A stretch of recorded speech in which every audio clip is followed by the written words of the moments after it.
José Antonio Caballero. Gracias por acompañarnos, José Antonio, CEO de Red Climber. Y bueno, pues coméntanos en qué consiste esta nueva ley que afecta, como yo digo, a empresas que se consideran morosas, que tienen algún tipo de deuda, pero que a su vez están reclamando un dinero para ellas. Cuéntanos cuál es la situación. Bueno, la actual ley de 29 de septiembre lo que hace es implementar una serie de medidas para la creación y el crecimiento de empresas. Y lo más importante de esta ley es precisamente lo que atañe a la morosidad. Ajá. Entiéndase morosidad ese desfase temporal que existe desde que una empresa tiene la obligación de pagar hasta que lo hace finalmente. ¿Qué ocurre? Muchísimas empresas optan a lo que son ayudas y subvenciones, fundamentalmente con los fondos europeos, y en este caso lo que se le pretende es dar trabas para que no puedan hacerlo si no acreditan ser bueno, unas pagadoras en regla. Sí. Todo esto, ¿en qué se traduce? Porque claro, aquí habrá empresas que ahora pues tengan un poquito más complicado el tema de las subvenciones, de solicitar esas ayudas. ¿Cómo se traduce en la realidad todo esto? ¿Cómo lo podemos entender? La ley establece ayudas a partir de 30.000 euros. Sí. Es decir, aquí estaríamos hablando de organismos fundamentalmente regionales, nacionales y europeos. Sí. No obstante, hacen mención a dos tipos de empresas, una, las grandes empresas, en las que se establece que tienen que acreditar mediante un auditor de cuentas externo que cumplen con la ley de pago. Sí. Y, por otro lado, empresas pequeñas que no tienen esa obligación, por debajo de 8 millones de euros de facturación, no tienen esa obligación de disponer de un auditor de cuentas. Y es entonces cuando simplemente tienen que hacer unos simples cálculos del periodo medio de pago de su factura. ¿En qué se traduce esto? Bueno, pues la ley a la que se hace referencia precisamente dice que una empresa privada no debe de pagar más de 60 días, mientras que un organismo público ha de hacerlo como mucho a 30 días. Entonces, esto para determinadas empresas donde hay algunas veces unos hábitos de pagar muy a largo plazo, pues va a tener repercusiones serias. Sí. ¿Cómo cuáles? ¿Qué repercusiones pueden ser? ¿De qué estamos hablando? Bueno, inicialmente que van a perder toda la posibilidad de convertirse en receptores de esa ayuda o incluso de no poder ser empresas colaboradoras u organismos colaboradores para este tipo de ayuda. Puedes pensar, por ejemplo, en el tema de la construcción, que hay muchísimas empresas donde se dilatan demasiado los pagos. Y eso está atendiendo negativamente a todas esas subcontratas que son normalmente pequeñas empresas que tienen atenazada su tesorería y se ven obligados a contratar créditos, préstamos para poder afrontar sus pagos de día a día porque sus proveedores no le están, o en este caso sus clientes no le están pagando. ¿Todo esto de qué viene? Porque claro, cuando estamos hablando de unos cambios y unos cambios además burocráticos y legales tan importantes, esto tiene que tener un trasfondo. ¿Cuál es ese trasfondo para llegar al cambio del que hoy estamos hablando?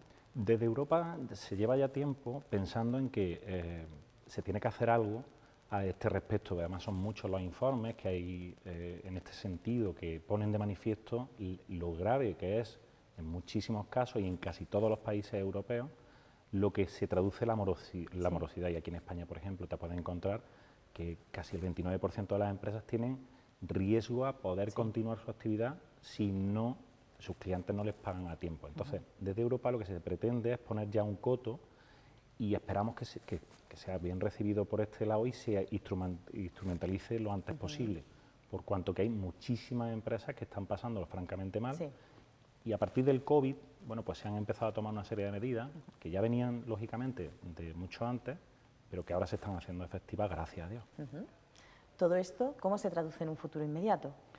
Bueno, ahora se tiene que articular las directrices, pero inicialmente entendemos que va a ser relativamente rápido y, por ejemplo, para una empresa subcontratista va a tener que dar un certificado a esa empresa que le ha contratado para hacer determinados trabajos, indicando que cobran regularmente y de forma puntual. Pero yo voy a más, yo creo que habría que hacer también una matización porque son muchos los organismos públicos que también son beneficiarios de ayuda. Y algunos organismos públicos sí están extendiendo los 30 días en los que tienen la obligación de pagar. Entonces también para ellos va a suponer un cambio drástico. ¿Drástico? Sí.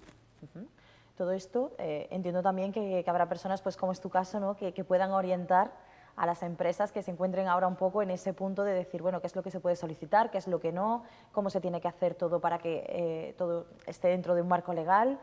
Ahí es importante también la orientación, claro. Sí, nosotros fundamentalmente lo que ponemos a disposición de estas empresas es una herramienta que dispone de una inteligencia artificial que lo que hace es dotarles de mecanismos para evitar esa morosidad. Ajá. Nosotros hacemos la distinción entre morosidad e impago. Sí. Morosidad es cuando uno se retrasa en pagar, mientras que el impago es cuando ya sabemos fidedignamente que no vamos a poder o que no vamos a cobrar ese dinero. Entonces lo que nosotros hacemos es precisamente poner esa herramienta a disposición de esas empresas que ya actúa mediante certificados y acreditaciones en la que precisamente podemos ya acreditar ante organismos que tal empresa o tal cliente no está atendiendo regularmente sus pagos o de la forma que marca en la ley.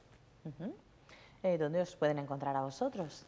Nosotros somos una empresa tecnológica de aquí de Córdoba y simplemente con teclear redclimber.es, que es nuestra página web, o en la avenida de Gran Capitán 46, donde tenemos nuestra oficina.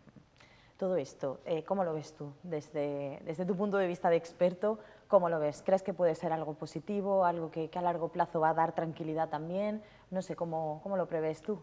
Mira, yo te doy, ya por experiencia, ¿no? Por años. Yo recuerdo cuando la última crisis, la del 2008, hizo un destrozo el tema de los pagos. Iban cayendo como fichas de dominó. Hasta que ya en 2010 se matizó nuevamente la ley de pagos que influía inclusive en los organismos públicos que eran los primeros que no estaban haciendo frente a sus pagos. Yo creo que desde Europa lo que se pretende es que seamos cada vez más profesionales en ese sentido. Si tenemos una actividad empresarial, no nos podemos llevar para adelante a otras actividades empresariales porque nuestra actividad no sea buena. Yo creo que va a ser positivo y debe de ser positivo. Y lo que tenemos que hacer es todas las empresas es acogernos a esto, informarnos y actuar, sobre todo actuar. Qué importante es lo que has comentado, efectivamente, informarnos y actuar. Pues con eso nos vamos a quedar. Muchísimas gracias por haber estado esta tarde con nosotros para informarnos sobre pues lo que son novedades legales que a nosotros también nos gusta tenerlas sobre la mesa. Gracias de verdad. Gracias, buenas tardes. Pues ya han visto que este tema también lo queríamos tratar nosotros en Córdoba TV. Y a continuación nos vamos a marchar a publicidad, pero lo justito para que estén ya preparados nuestros siguientes invitados. Y además también seguimos pendientes de Ana Espino, que va a llegar con esas recomendaciones lectoras para el fin de semana. Enseguida regresamos, no se marchen.